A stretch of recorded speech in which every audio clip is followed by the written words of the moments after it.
നമ്മൾ ഇന്നത്തെ വീഡിയോയിൽ ട്രേഡിംഗ് വ്യൂവിൻ്റെ ഒരു ഓൾട്ടർനേറ്റീവ് സൈറ്റാണ് ഡിസ്കസ് ചെയ്യാൻ പോകുന്നത്. അതായത് ഒരു സൈറ്റിൽ ട്രേഡിംഗ് വ്യൂവിൻ്റെ ഫീച്ചേഴ്സ് എല്ലാം കുറച്ച് നാളത്തേക്ക് ഫ്രീ ആയിട്ട് യൂസ് ചെയ്യാൻ പറ്റും. അത് കംപ്ലീറ്റ്ലി ഫ്രീ ആയിട്ട് തന്നെ യൂസ് ചെയ്യാൻ പറ്റും. അപ്പോൾ അതിനകത്ത് എന്തൊക്കെ കാര്യങ്ങളാണ് ശ്രദ്ധിക്കേണ്ടത്, എങ്ങനെയാണ് സെറ്റപ്പ് ചെയ്യേണ്ടത്, ഈ കാര്യങ്ങളൊക്കെ ആയിരിക്കും നമ്മുടെ ഈ ഒരു വീഡിയോയിൽ ഡിസ്കസ് ചെയ്യുന്നത്. ഓക്കെ, അപ്പോൾ ഫസ്റ്റ് ഓഫ് ഓൾ ഈ ഒരു സൈറ്റിൻ്റെ പേരെന്ന് പറയുന്നത് ട്രേഡർ വ്യൂ എന്നാണ്. അപ്പം നമ്മൾ ഗൂഗിൾ എടുക്കണം, അതിനുശേഷം ട്രേഡർ വ്യൂ എന്ന് സെർച്ച് ചെയ്യണം. ട്രേഡർ വ്യൂവിൽ തന്നെ നമ്മൾ ക്രോം വെബ് സ്റ്റോർ എന്ന് പറഞ്ഞിട്ട് ഇവിടെ കാണാൻ പറ്റും trader view live stock. Click ചെയ്യുമ്പം ആഡ് ടു ക്രോം എന്ന് പറയുന്ന ഓപ്ഷൻ ഉണ്ട്, ഇത് ക്ലിക്ക് ചെയ്യണം. ആഡ് എക്സ്റ്റൻഷൻ എന്ന് പറയുന്ന ഓപ്ഷൻ ക്ലിക്ക് ചെയ്യണം.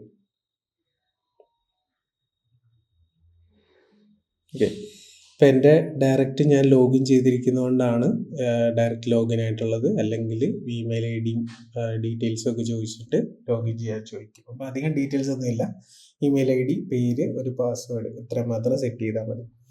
ചെയ്ത് കഴിയുമ്പോൾ ട്രേഡിംഗ് വ്യൂവിൻ്റെ ഒരു കറക്റ്റ് ക്ലോൺ വെബ്സൈറ്റ് തന്നെയാണ്. അപ്പം ഇതിൽ നമുക്ക് ഒരു 45 ഡേയ്സ് വരെ കംപ്ലീറ്റ്ലി ഫ്രീ ആയിട്ട് ട്രേഡിംഗ് വ്യൂവിലെ എല്ലാ ഫീച്ചേഴ്സും യൂസ് ചെയ്യാം. അതിൽ ഏറ്റവും മെയിനായിട്ടുള്ള കാര്യം ബാർ റീപ്ലേ യൂസ് ചെയ്യാം, അത് കംപ്ലീറ്റ്ലി ഫ്രീ ആണ്. പിന്നെ നമുക്ക് ഇതുപോലെ വോളിയം, ഫുട് പ്രിൻ്റ്, ഇതുപോലുള്ള ചാർട്ട്സ് ഒക്കെ യൂസ് ചെയ്യാം. ബേസിക്കലി ട്രേഡിംഗ് വ്യൂവിലുള്ള എല്ലാ പ്രീമിയം ഫീച്ചേഴ്സും കംപ്ലീറ്റ്ലി ഫ്രീ ആയിട്ട് 45 ഡേയ്സ് വരെ യൂസ് ചെയ്യാം. അതിനുശേഷവും പ്രീമിയം ട്രേഡർ വ്യൂ ഈ ഒരു സൈറ്റിൻ്റെ പ്രീമിയം ചൂസ് ചെയ്യാനുള്ള ഓപ്ഷൻസ് ഒക്കെ ഉണ്ട്. പക്ഷെ നമ്മൾ ട്രേഡിംഗ് വ്യൂവിൻ്റെ തന്നെ കറക്റ്റ് ഒരു ക്ലോൺ സൈറ്റ് ആയതുകൊണ്ട് ഇതിൻ്റെ ജെന്യൂനിറ്റി എത്രത്തോളം ഉണ്ട് എന്നുള്ളത് നമുക്ക് പറയാൻ പറ്റത്തില്ല. കാരണം ട്രേഡിംഗ് വ്യൂവിൻ്റെ കറക്റ്റ് കോപ്പിയാണിത്.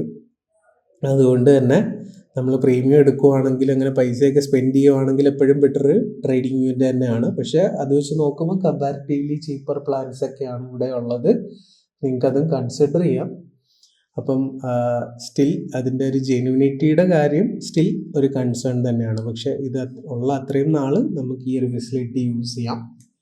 അല്ലാതെ ഉള്ളൊരു ഓപ്ഷൻ എന്ന് പറഞ്ഞു കഴിഞ്ഞാൽ നമുക്ക്